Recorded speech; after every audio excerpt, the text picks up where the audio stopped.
Friends, ಮಧುಶ್ರೀರಾಜ್ ಕಿಚನಿಗೆ ಸ್ವಾಗತ. ಇವತ್ತು ನಾನು ಇಡ್ಲಿ ಉಪ್ಪಿಟ್ಟು ಮಾಡೋದು ಹೇಗಂತ ಹೇಳಿಕೊಡ್ತೀನಿ. ರಾತ್ರಿಯಲ್ಲಿ ಮಾಡಿರೋ ಇಡ್ಲಿ ಉಳಿದಿರುತ್ತಲ್ರಿ, ಅದು ನಿಂತು ಮಾಡೋ ಉಪ್ಪಿಟ್ಟದು ತುಂಬ ರುಚಿಕರವಾಗಿರುತ್ತದೆ ರೀ. ಮಾಡಿ ನೋಡಿರಿ ನೀವು. ರಾತ್ರಿ ಅಂತೆಲ್ಲ ಬೆಳಗ್ಗೆನೂ ಇದ್ದಿದ್ದು ಒಂದು 5 hours ಇಟ್ಟು ಫ್ರಿಜ್ನಲ್ಲಿಟ್ಟು ಮಾಡ್ಬೋದು. ನಡೀರಿ ಸ್ಟಾರ್ಟ್ ಮಾಡೋಣ. ಮೊದಲಿಗೆ ಇದು ಇಡ್ಲಿಯನ್ನು ಈ ಥರ ಸಣ್ಣದಾಗಿ ಸ್ಮ್ಯಾಶ್ ಮಾಡ್ಕೊತ ಹೋಗ್ರಿ, ಅಂದರೆ ಉದುರು ಮಾಡಿರಿ. ಈ ಥರ ಸಣ್ಣ ಸಣ್ಣ ಪೂರ ಪುಡಿ ಈ ಥರ ಉದುರು ಆಗಬೇಕು. ಇದು ಫ್ರಿಜ್ಜಿನಲ್ಲಿ ಇಟ್ಟಿರೋದು ರಾತ್ರಿಗೆ. ಒಗ್ಗರಣೆ ಹಾಕೋಣ. ಎಣ್ಣೆ ನಿಮ್ಮ ಕ್ವಾಂಟಿಟಿ ನೋಡಿ ಎಣ್ಣೆ ತೊಗೊಳ್ರಿ. ನಾನು 4ರಿಂದ 5 ಸ್ಪೂನ್ ಎಣ್ಣೆ ಹಾಕ್ಕೊಂಡೀನಿ.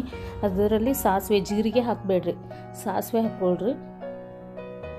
ಜೀರಿಗೆ ಹಾಕೋದ್ರಿಂದ ಅದು ಕರೆಕ್ಟ್ ಫ್ಲೇವರ್ ಬೇರೆಯೇ ಬರ್ತದೆ ರೀ.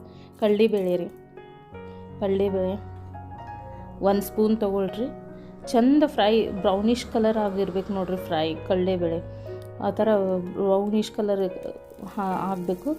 ಅಂದರೆ ಹಸಿಮೆಣ್ಸಿನ್ಕಾಯಿ ನಿಮ್ಮದು ಟೇಸ್ಟ್ ತಕ್ಕ ನೀವು ಹಸಿಮೆಣ್ಸಿನ್ಕಾಯಿ ಹಾಕ್ಕೋಬೋದು. ನಾನು 3ರಿಂದ 4 ಹಸಿಮೆಣ್ಸಿನ್ಕಾಯಿ ತೊಗೊಂಡಿದ್ದೀನಿ. ಸಣ್ಣ ಪೀಸ್ ಮಾಡಿಕೊಂಡು ಸ್ವಲ್ಪ ಹುರ್ಕೊಳ್ಳೋಣ. ಶೇಂಗಾ ಅಂದರೆ ಕಡಲೆಕಾಯಿ ಅಂತಾರಲ್ಲ, ಅದು 1 ಸ್ಪೂನ್ ಹಾಕ್ಕೊಳ್ಳೋಣ.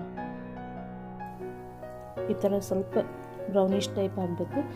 ನಾನು ಇದೇನೋ ಈರುಳ್ಳಿ ಅಥವಾ ಉಳ್ಳಾಗಡ್ಡಿ ಅಂತೀವಿ ನಾವು, ನಿಮ್ಮ ಕಡೆ ಈರುಳ್ಳಿ 2 ತೊಗೊಂಡಿದ್ದೀನಿ. ಸಣ್ಣದಾಗಿ ಹೆಚ್ಕೊಂಡು ಈ ಥರ ಸಣ್ಣದಾಗಿ ಇದು ಮಾಡಿ,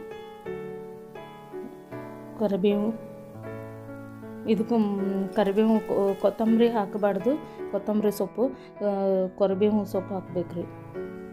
ಅರಿಶಿಣ ಸ್ವಲ್ಪ ಲೈಟಾಗಿ ಅರಿಶಿಣ ಇರಲಿ, ಜಾಸ್ತಿ ಅರಿಶಿಣ ಹಾಕೋದು ಬೇಡ. ಅದ್ರದ್ದು ಕಲರೇ ಬೇರೆಯೇ ಆಗಿಬಿಡ್ತದೆ. ಸ್ವಲ್ಪ ನಾನು 1/2 ಸ್ಪೂನ್ ಅರಿಶಿಣ ತೊಗೊಂಡಿದ್ದೀನಿ. ಇದೇನು ಉದುರು ಮಾಡ್ಕೊಂಡಿವಲ್ಲ ಇಡ್ಲಿ, ಅದನ್ನು ಮಿಕ್ಸ್ ಮಾಡ್ಕೊಳ್ರಿ. ಈ ಥರ ಎಲ್ಲ ಹಾಕ್ಕೊಂಡು ಚಂದ ಸಣ್ಣದಾಗಿ ಉದುರು ಮಾಡ್ಕೋಬೇಕು ನೋಡ್ರಿ. ಇಡ್ಲಿ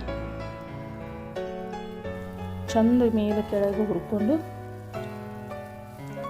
ಹಿಂಗೆಲ್ಲ ಮೇಲೆ ಕೆಳಗೆ ಹುರ್ಕೊಂಡು ಭಾಳ ರುಚಿ ಟೇಸ್ಟಿಯಾಗಿರ್ತದೆ ರೀ. ಉಪ್ಪು ಆ್ಯಡ್ ಮಾಡ್ಕೊಳ್ಳೋಣ. ನೀವು ರುಚಿಗೆ ನಿಮ್ಗೆ ಎಷ್ಟು ಬೇಕೋ ಅಷ್ಟು ಹಾಕ್ಕೊಳ್ರಿ. ನಾನು ಉಪ್ಪು ಸ್ವಲ್ಪ ಕಮ್ಮಿನೇ ಹಾಕ್ತಿದ್ದೀನಿ, ಸೊ ನನಗೆ ಬೇಕಾದಷ್ಟು ನಾನು ಹಾಕ್ಕೊಂಡಿದ್ದೀನಿ. ಈ ಥರ ಹುರ್ಕೊಳ್ರಿ. ಚಂದ ಕೆಳಗೆ ಮೇಲೆ ಮಾಡ್ಕೊಂಡು ಹುರ್ಕೊಂಡು, ಲಿಂಬಿಕೆ ಆಪ್ಷನಲ್, ಬೇಕಂದರೆ ಹಾಕೋಬೋದು, ಇಲ್ಲಾಂದ್ರೆ ಇಲ್ಲ. ಒಂದೊಂದು ಸಲ ಇಡ್ಲಿ ಹುಳಿ ಇರ್ತದೆ, ಸೊ ಹಂಗಾಗಿ ಆ ಟೈಪ್ ಇತ್ತಂದ್ರೆ ಹಾಕೋಬೇಡ್ರಿ. ಇದು ಆಪ್ಷನಲ್. ಇದು ಹಾಕೊಂಡಿಲ್ಲಂದ್ರೂ ಭೀ ನಡೀತದೆ ರೀ. ರೆಡಿ ಆಗಿದೆ ಇಡ್ಲಿ ಉಪ್ಪಿಟ್ಟು. ಸಿಂಪಲ್ಲಾಗಿ ಭಾಳ ರುಚಿಕರವಾಗಿರ್ತದೆ ರೀ. ತಿಂದರೆ ಇನ್ನೂ ತಿನ್ಬೇಕು ಅನ್ನಿಸ್ತದೆ. ಸರ್ವಿಂಗ್ ಒಳಗೆ ಸರ್ವ್ ಮಾಡ್ಕೊಂಬರಿ. ತಿಂದರೆ ಇನ್ನೂ ತಿನ್ಬೇಕು ಅನ್ನಿಸ್ತದೆ, ಅಷ್ಟು ಟೇಸ್ಟಿಯಾಗಿರ್ತದೆ ಇದು ಉಪ್ಪಿಟ್ಟು. ಮಾಡಿ ನೋಡಿರಿ. ಕಮೆಂಟ್ ಬಾಕ್ಸಲ್ಲಿ ಹೇಳ್ರಿ ಹೆಂಗಾಗ್ಯದತ್ತ. ಲೈಕ್ ಆದರೆ ಕಮೆಂಟ್ ಮಾಡಿ, ಶೇರ್ ಮಾಡಿ. Thank you. Idli uppittu ready ಆಗ್ಯದ ನೋಡಿರಿ.